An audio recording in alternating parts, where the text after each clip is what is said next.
All right, we're cutting across to the British House of Commons. The Brexit debate is on. Remember, this is ahead of a crucial vote that lawmakers will be taking on the Brexit deal. Let's listen in.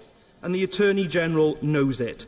In these circumstances, despite any assurances about the temporary nature of the backstop, the reality is that it can endure indefinitely. 92 days after the Prime Minister abandoned the first meaningful vote, in this Attorney-General's view, the legal risk remains unchanged. Mr. Speaker, what the Attorney-General was asked to do and what the Prime Minister promised in this House on the 29th of January to change the text of the withdrawal agreement simply isn't possible. He's a lawyer, he isn't a magician. Doesn't this whole episode of recent weeks show that when national leadership is required, this Prime Minister, as always, puts party before country? Attorney-General. Mr. Speaker, the honourable gentleman asks me about my opinion. Well, he knows that my opinion is that there is no ultimate unilateral right out of this arrangement. The risk of that continues. But the question is whether it is a likelihood politically.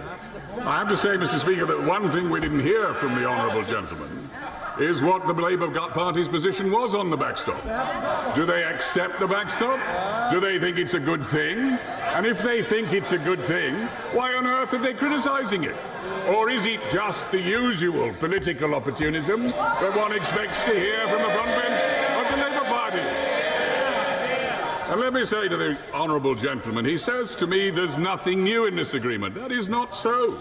And some of the authorities that he has quoted are saying it this morning. There are material new obligations. For example, in relation to alternative arrangements, there is a heavy emphasis now upon a swift and expedited track to negotiate them, and it would be unconscionable if, having made that emphasis, having said that time was of the essence, the European Union simply refused to consider or adopt reasonable proposals relating to alternative arrangements. That is new. What this document does is address the risk that we could be kept in the backstop by the bad faith and deliberate manipulation of the Union. And what this does is make significant reductions in that risk, Mr. Speaker.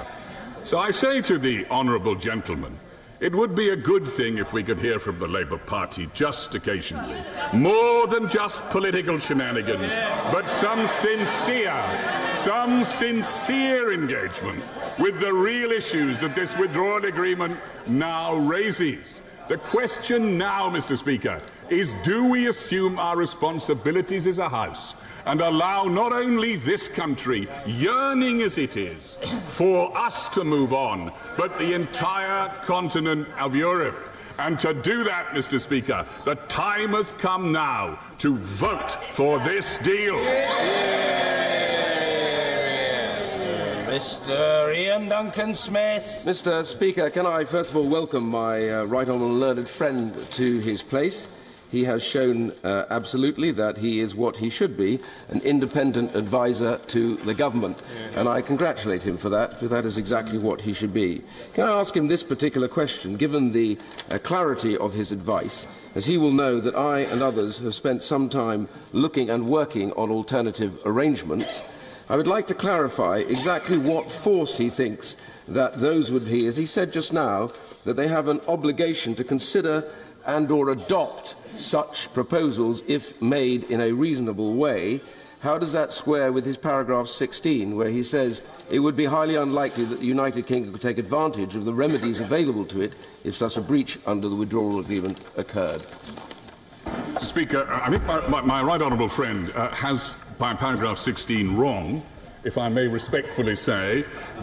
What it says was, I advised in the past that that was so. What I now consider at paragraph 17 is that the binding provisions of this joint instrument and the content of the declaration reduce the risk that we would be held involuntarily and by bad faith. Why? Because these new provisions make it easier, facilitate an effective claim to the arbitrator that that conduct is being exhibited. And those are cumulative. I say to my right honourable friend, if one has to look at the agreement as a whole, the instrument as a whole, if one puts it all together as a whole, one sees.